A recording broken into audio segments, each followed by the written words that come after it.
하늘의 문을 여는 아침에 오신 여러분을 진심으로 환영하고 축복합니다. 이 시간을 통해서 하늘의 열린 문을 통해서 천국을 경험하고 또 경험된 천국으로 오늘 하루를 천국의 소망, 천국의 기쁨, 또 천국의 능력으로 살아가는 내가 사랑하는 믿음의 가족들 가운데 임하기를 주님의 이름으로 축원합니다. 오늘은 레위기 2장 11절부터 13절까지 읽어드리겠습니다.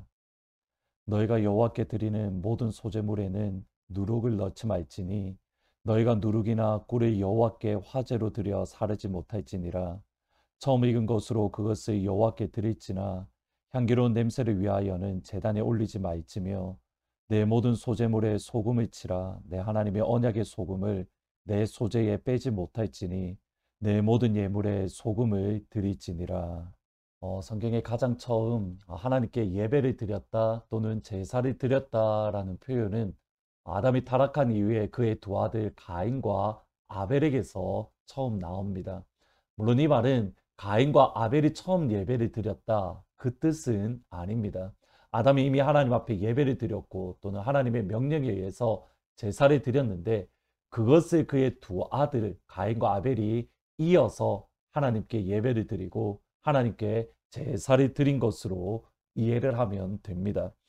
가인과 아벨이 하나님께 드렸던 제사를 보면 어제 말씀드렸듯이 하나님이 받으시는 제사가 있고 하나님이 받지 않는 제사가 있음을 보게 됩니다.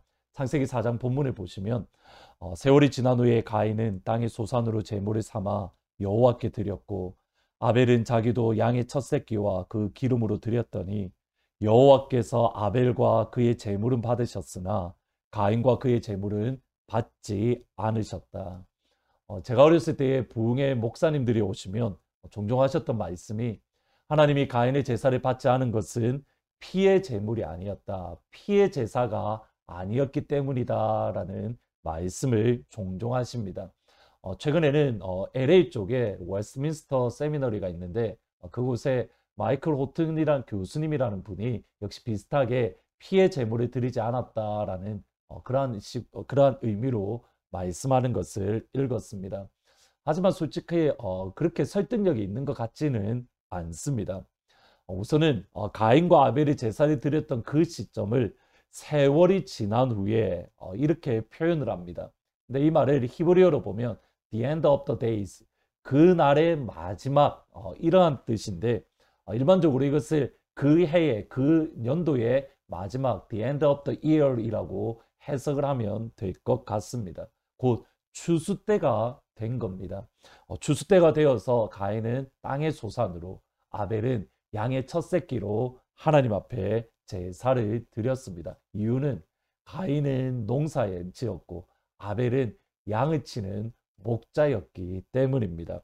핵심은 어디 있냐면 아벨과 그 제물, 가인과 그 제물, 곧 하나님이 근본적으로 받지 않은 것은 가인이라는 인격이고 가인이라는 인격이 하나님 앞에 바르지 못할 때에 그가 드렸던 제사를 하나님이 받지 않으신 겁니다. 반대로 아벨이라는 인격을 하나님이 먼저 받으시고 그가 드린 제사를 받은 겁니다. 또 다른 측면에서는 가인은 땅의 소산으로 드렸다라고 되어 있는데 이 원어 뜻을 보면 여러 가지 땅에 있는 소산물 곧 곡식 수확을 한 것에서 아무거나 뽑아서 하나님께 제사를 드렸다라는 뉘앙스입니다. 반면에 아벨은 양의 새끼와 새끼 양과 그 기름으로 드렸다 했는데 이 말의 뜻이 뭐냐면 가장 값진 것, 가장 소중한 것으로 예배를 드렸다. 무엇보다도 오늘 레위기의 말씀에 나오는 것처럼 짐승만이 제물이 되는 것은 아닙니다. 곡식도 하나님 앞에 제물이 될 수 있는 것을 보게 됩니다. 오늘 말씀은 소제에 대한 하나님의 명령으로 소제는 곡식을 고운 가루로 만들어서 하나님께 드리는 제사입니다. 그러면 2절과 3절을 보면 이렇게 말을 합니다. 하나님께 향기로운 냄새가 되며 하나님께 지극히 거룩한 것이 되리라. 어제 보았던 번제와 동일하게 하나님 앞에 향기로운 제물이 되고 하나님 앞에 지극히 거룩한 것이 된다. 소제를 이해함에 있어서 중요한 것은 소제를 만드는 방법 또는 어떻게 구울 것인가 여기에 있지 않습니다. 소제에 무엇을 넣을 것인가, 소제에 무엇을 넣으면 안 되는가? 이것이 사실은 핵심입니다. 다시 들으셔야 됩니다. 소재에 있어서 중요한 것은 소재에 넣어도 되는 것, 소재에 넣으면 안 되는 것. 우선 하나님이 소재를 드릴 때에 넣으면 안 되는 것을 말씀합니다. 11절에 보시면 너희가 여호와께 드리는 모든 소재물에는 누룩을 넣지 말지니 너희가 누룩이나 꿀을 여호와께 화제로 드려 사르지 못할 것이다. 누룩과 꿀을 소재와 함께 드리면 안 됩니다. 우선 누룩과 꿀은 부정한 것이 아닙니다. 그렇기 때문에 왜 넣으면 안 되는가? 사실 본문은 정확하게 말씀을 하진 않지만 일반적으로 이해할 때에 이스라엘 백성이 출애굽할 때에 그들이 누룩 없는 무교병을 먹도록 하나님이 명령하셨습니다. 아마 이 당시 누룩이라는 것은 박유로 작용으로 부패를 상징하는 것이기 때문에 바울 역시도 사실은 이 부패, 누룩, 이 개념으로 누룩이라는 단어를 사용하는 것을 보게 됩니다. 고린도전서 5장 8절에 보면 이러므로 우리가 명절을 지키되 묵은 누룩으로도 말고 악하고 악에 찬 누룩으로도 말고 누룩이 없는 오직 순전함과 진실함의 떡으로 하자. 누룩은 악을 뜻하는 것이기 때문에 누룩을 넣으면 안 된다. 두 번째, 꿀이라는 것은 적과 더불어서 하나님의 축복을 일반적으로 뜻합니다. 적과 꿀이 흐르는 땅. 동시에 이 꿀은 가나안의 우상을 섬기며 하나님과 상관없는 축복을 뜻하기도 합니다. 실제로 한학자는 꿀이 이방인들이 제사를 드릴 때에 자주 사용되는 것이기에 하나님이 금지하셨다. 이렇게 해석하기도 합니다. 무엇 때문인지는 알 수 없지만 핵심은 이겁니다. 소재를 드릴 때에는 누룩과 꿀은 결코 넣으면 안 되는 겁니다. 반대로 반드시 넣어야 되는 소재 때 반드시 넣어야 되는 것이 있는데 그것이 소금입니다. 본문 13절에 보시면 내 모든 소재물에 소금을 치라. 내 하나님의 언약의 소금을 내 소재에 빼지 못할지니 내 모든 예물에 소금을 드릴지라. 소금은 변하지 않는 신실함, 변하지 않는 성실함을 뜻하는 표현입니다. 하나님의 언약의 소금은 하나님의 변하지 않는 약속, 하나님의 신실한 언약을 의미합니다.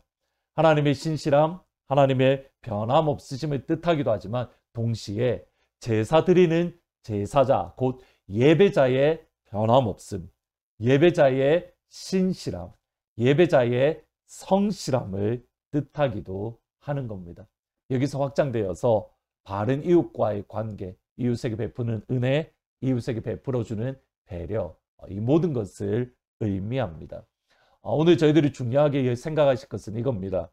예배를 드릴 때에 반드시 드려야 되는 것이 있고 드리면 안 되는 것이 있습니다. 이것이 오늘 기도 제목입니다. 우리 삶 속에서 우리가 원하는 것을 하나님께 드리는가 아니면 하나님이 나에게 요구하시는 반드시 드려야 될 것을 드리고 있는가, 우리가 그것을 한번 점검해 볼 필요가 있습니다. 내가 원하는 것을 드리는 것이 아니라 하나님이 정말 드리라고, 하나님이 정말 원하시는 것, 하나님이 명령하시는 것, 그것을 드리는 것이 진짜 예배이고 그것을 드리는 것이 다름 아닌 진짜 제사이기 때문입니다. 누룩과 꿀 자체는 아무런 의미가 없습니다. 문제가 없습니다. 그러나 부정한 목록에도 들어가 있지 않습니다. 그러나 하나님이 드리지 말라고 했기에 소재에 넣으면 안 되는 겁니다. 로마서 12장 1절과 2절. 그러므로 형제들아 내가 하나님의 모든 자비하심으로 너희를 권하노니 너희 몸을 하나님이 기뻐하시는 거룩한 산 제물로 드리라. 이는 너희가 드릴 영적 예배니라. 너희는 이 세대를 본받지 말고 오직 마음을 새롭게 함으로 변화를 받아 하나님의 선하시고 기뻐하시고 온전하신 뜻이 무엇인지 분별하라.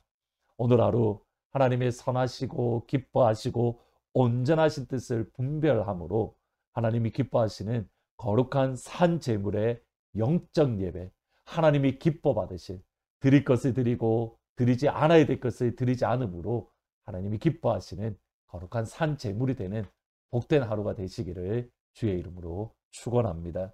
말씀 생각하면서 288장 예수를 나의 구주 삼고 같이 찬양하십니다.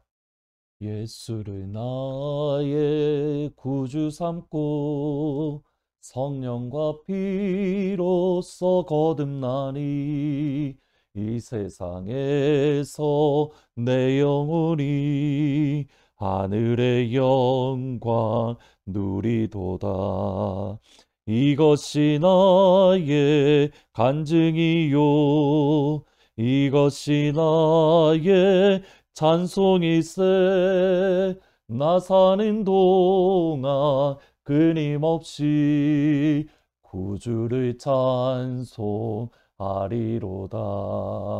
온전히 주께 맡긴 내 영 사랑의 음성을 듣는 중에 천사들 왕래하는 것과 하늘의 영광 보리로다. 이것이 나의 간증이요 이것이 나의 찬송일세. 나 사는 동안 끊임없이 구주를 찬송하리로다. 기도하시겠습니다. 아버지, 오늘 말씀을 통해서 아버지께 드려야만 하는 것이 있고 아버지께 드리면 안 되는 것이 있음을 생각해 보았습니다. 주님, 우리가 하나님이 기뻐하는 산재물로 우리가 이 땅에 살아갈 때에, 예배자로 살아갈 때에 아버지께 드려야 될 것은 드리며 아버지께 드리지 않아야 될 것은 드리지 않는 하나님을 기쁘시게 하는 예배자로 살아갈 수 있도록 아버지 도와주옵소서. 하늘 문을 여시고 오늘 이 시간 주께서 원하시는 것이 무엇이고 또 우리가 올려드려야 되는 것이 무엇인가 우리의 눈을 열어서 보게 하옵소서. 그리고 그것을 기쁨으로 드리는 복된 하루가 될 수 있도록 아버지 도와주세요. 예수님 이름으로 기도합니다. 아멘. 하나님께서 원하시는 것, 하나님께 드릴 것을 드리고 드리지 않는 것을 드리지 않으므로 진정한 예배자로 살아가는 복된 하루가 되기를 주의 이름으로 축원합니다. 내일 노복희 권사님이 수술하십니다. 위에서 같이 기도해 주시고 주위에 있는 연약한 성도님들 그리고 오늘 예멘을 위한 기도는 예멘 가운데에 사실은 비밀스럽게 하나님을 찾고 또 예수님을 찾는 그러한 사람들이 있는데 하나님 그들 가운데에 꿈으로 또는 환상으로 하나님의 영광스러운 방법으로 주님 만나주셔서 그들이 예수를 믿게 해주십시오. 위에서 같이 기도해 주시기를 나의 만족과 유익을 위해 가지려 했던 세상 일들 이젠 모두 다 해로 여기고 주님을 위해 다 버리네.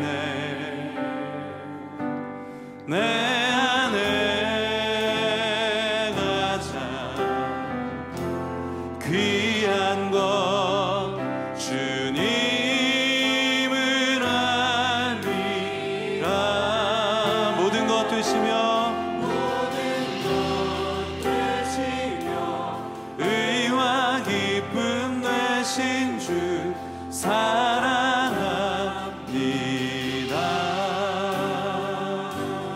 부활의 능력 체험하면서 주의 고난에 동참하고 주의 죽으신 본을 받아 그의 생명에 참여하는